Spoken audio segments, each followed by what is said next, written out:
¿Qué tal? Bienvenidos a OOTO, The Out of the Office Investigation. Hoy vamos a meternos de lleno en una historia que se extiende, desde los inicios de la ciencia moderna hasta los laboratorios más avanzados del siglo XXI. Y ojo, no es nada más una historia sobre ciencia y tecnología, es sobre ese impulso, casi una obsesión humana por clasificar, por controlar y al final por diseñar la vida misma. Es una investigación sobre una idea que, una vez que salió a la luz, pues parece que nunca se ha ido del todo. Totalmente de acuerdo, Sammy. Y es que todito, se basa en una sola idea, pero una idea muy poderosa, que ha rebotado a lo largo de la historia. La idea de que el valor de una persona, pues no es algo inherente. O sea, no es algo con lo que naces y ya, sino que es algo que se puede medir, que se le puede poner una calificación y por lo tanto que se puede seleccionar. Es la idea de que la humanidad no solo puede, sino debe ser mejorada. Pero claro, ahí viene la pregunta del millón, ¿no?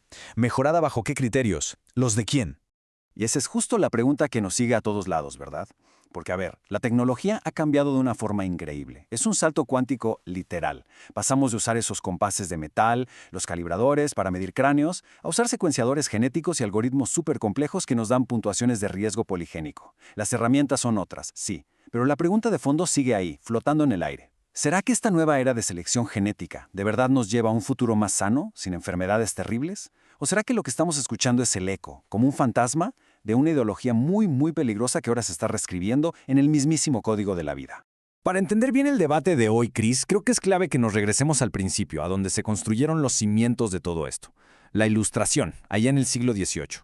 Fue una época que, irónicamente, mientras celebraba la razón y el orden, usó esa misma razón para construir y justificar sistemas muy rígidos de opresión humana.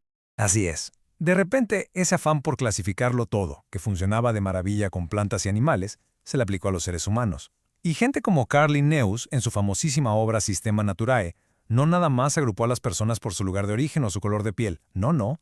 Fue más allá y les asignó características de personalidad y de moral que supuestamente eran fijas, inamovibles.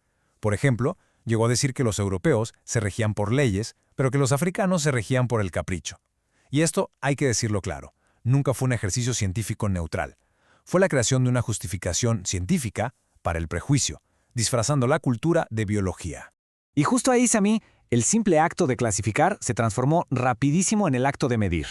Ya no era suficiente decir somos diferentes, ahora había que demostrarlo con números.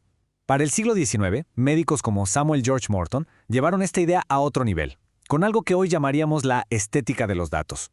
Su método, la craneometría, o sea, medir cráneos, se vendía como la ciencia más objetiva. Pero el resultado, curiosamente, siempre confirmaba la misma idea. Los europeos arriba en la jerarquía de inteligencia y el resto del mundo abajo. Y aquí está la conexión directa con lo que vemos hoy. La conclusión ya estaba decidida antes de empezar a medir. Los datos no eran para descubrir la verdad, eran para confirmar un prejuicio. Es básicamente el tatarabuelo de cómo se podrían usar mal las puntuaciones de riesgo genético. Ok, entonces ya tenemos las ideas de clasificar y de medir bien arraigadas. El siguiente paso, en esa lógica, era casi inevitable: la purificación. Con Francis Galton, que por cierto era primo de Darwin, nace formalmente la eugenesia como un proyecto científico. La meta era, aterradora en su simpleza: mejorar la raza humana a través de la cría selectiva. O sea, promover que la gente considerada apta tuviera hijos y evitar a toda costa que los no aptos se reprodujeran. Y esta idea, claro, se potenció muchísimo con el concepto de Herbert Spencer de la supervivencia del más apto, pero aplicada a la sociedad. Y es importantísimo entender que esto no se quedó en discusiones de intelectuales, para nada. Tuvo consecuencias reales, brutales. En Estados Unidos, muchísimos estados aprobaron leyes de esterilización forzada. ¿Y a quiénes se las aplicaban? A los que etiquetaban como no aptos, personas con discapacidades, con enfermedades mentales, los pobres, las minorías. Pero el impacto fue mundial. El régimen nazi no se sacó de la manga su ideología. De hecho, estudiaron y admiraron los programas de eugenesia de Estados Unidos y los usaron como un modelo, como un plano para sus propias leyes de higiene racial. Y llevaron esa pseudociencia hasta su conclusión más horrible: un programa de exterminio industrial patrocinado por el Estado. Están escuchando OOCTO, con investigación del campesino. Bueno, demos un salto enorme en el tiempo y aterricemos en las clínicas de fertilización in vitro de hoy en día. Por décadas, la comunidad médica y ética ha mantenido una línea de separación muy clara. Vamos a llamarle el muro diagnóstico. Todas las herramientas que se desarrollaron, las famosas pruebas genéticas preimplantacionales o PGT, se crearon con un objetivo súper específico: prevenir que se hereden enfermedades genéticas graves y muy bien conocidas. A ver, los tipos de PGT que se aceptan hoy en día son básicamente tres. Primero está el PGT-A, que busca si hay cromosomas de más o de menos como en el síndrome de Down. Luego está el PGT-M, que es para enfermedades causadas por un solo gen, como la fibrosis quística o la enfermedad de Huntington. Y finalmente el PGT-SR, que busca problemas en la estructura de los cromosomas. Pero lo que tienen en común, y esto es lo importante, es que todas son herramientas de diagnóstico. Buscan una condición muy específica. La respuesta es un sí o un no. Y ese, Sammy, es el punto clave que ha definido la ética médica en este campo por mucho tiempo. Ese muro diagnóstico del que hablas se construyó con un consenso muy fuerte. El objetivo era clarísimo: evitar una enfermedad devastadora, no andar escogiendo rasgos como el color de ojos o la inteligencia. Se trata de evitar el sufrimiento, no de diseñar bebés a la carta. Pero, y siempre hay un pero, ¿no? Una nueva tecnología está literalmente empujando ese muro y amenaza con tirarlo por completo. Exacto, Chris. Y con esto llegamos al mero centro de nuestra investigación de hoy. Hablamos de una técnica nueva que se llama detección poligénica de embriones, o PES por sus siglas en inglés, también conocida como PGT-P. Y aquí las reglas del juego cambian radicalmente. Ya no es diagnosticar una enfermedad que está o no está, ahora estamos hablando de predecir, de calcular probabilidades y de estimar riesgos. La PES lo que hace es crear algo llamado puntuación de riesgo poligénico, o PRS. En lugar de fijarse en un solo gen, un algoritmo analiza miles, a veces hasta millones de pequeñas variaciones en todo el genoma. Cada una por sí sola no hace casi nada, pero juntas se cree que influyen en la probabilidad de tener ciertas condiciones. Al final te dan una sola calificación, un número. Y este número no te dice tu embrión tendrá diabetes. Lo que te dice es tu embrión tiene un riesgo X% mayor o menor que el promedio de desarrollar diabetes en su vida. E incluso ya se está usando para cosas que no son enfermedades, como predecir la estatura o el potencial de coeficiente intelectual. Hagamos una pausa aquí, Sammy, para que escuchemos bien esos ecos de los que hablábamos. Pensemos en el siglo XIX. El método para darle un valor a la gente y ponerla en una jerarquía era la medición física. Con un calibrador medían un cráneo, y con ese número, listo, ya te decían cuánto valías intelectualmente. Era cuantificar el valor desde afuera. Y ahora, siglo XXI. El método es la predicción. Ya no medimos desde fuera, ahora cuantificamos el valor potencial desde adentro, desde el código genético, y lo resumimos en una calificación digital. Entonces la pregunta es inevitable y hay que hacerla de frente. Cuando un laboratorio hoy en día clasifica embriones por una supuesta puntuación de coeficiente intelectual predicha, ¿qué tan diferente es eso de Morton clasificando cráneos por su tamaño? ¿De verdad cambió la intención o solo se sofisticó la herramienta? Pues esa es exactamente la pregunta que está en el centro de todo el debate ético, Chris. Y no es una preocupación de unos pocos, ¿eh? La comunidad científica está levantando la voz. Organizaciones del peso de la Sociedad Americana de Medicina Reproductiva ya dijeron, con todas sus letras, que el PES no está listo para usarse en clínicas. Y sus razones son muchas. Por un lado, está la ciencia misma. Dicen que no hay pruebas reales de que funcione. Casi todo lo que se sabe viene de simulaciones en computadora, no de seguir a bebés que nacieron con esta técnica. Y un punto crucial. Los datos que alimentan estos algoritmos vienen en su mayoría de estudios con personas de ascendencia europea. Esto puede hacer que las predicciones para gente de otros orígenes sean, en el mejor de los casos, imprecisas. Y luego están las preocupaciones éticas, que son enormes. El riesgo de crear una nueva división social, una brecha entre los genéticamente mejorados y los demás, y el peligro de perder diversidad genética, que como especie es vital para sobrevivir.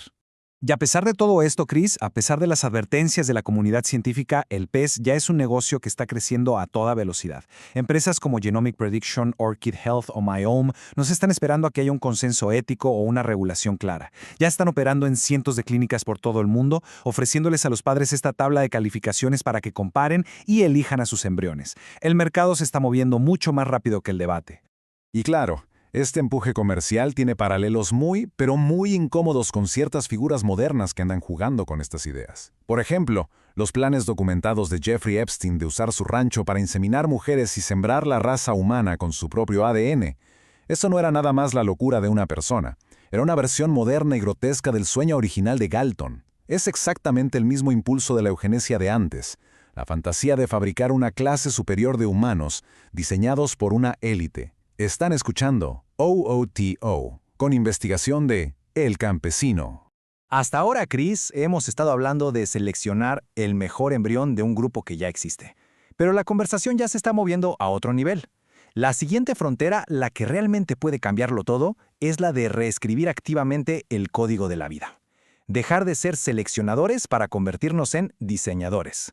El caso de las gemelas Lulu y Nana en China en 2018 Fue un antes y un después. El hecho de que el científico He Jiankui usara la tecnología CRISPR para crear a los primeros bebés genéticamente editados demostró una cosa de forma contundente. La edición de la línea germinal humana ya no es ciencia ficción, es una realidad técnica. Ya podemos hacer cambios en el ADN de un embrión que no solo le van a afectar a esa persona, sino que van a ser heredados por todas sus futuras generaciones. Es un poder de una magnitud que como humanidad nunca antes habíamos tenido. Y este avance tecnológico nos pone de frente con un choque de visiones del mundo, un conflicto que es casi teológico. Por un lado, tenemos una visión de la vida como algo sagrado, como una creación o un proceso natural que tiene un valor por sí mismo, sin importar nuestras habilidades. El ADN es un misterio que hay que respetar. Pero por el otro lado está surgiendo una nueva visión, la visión tecnoteológica, que ve al cuerpo humano como un hardware que se puede mejorar. Ve el ADN como un simple código de computadora que se puede editar y optimizar, y que incluso ve a la muerte como un simple error técnico que con la tecnología adecuada eventualmente podremos resolver. Y ahí, justo allí, está el peligro más grande a largo plazo.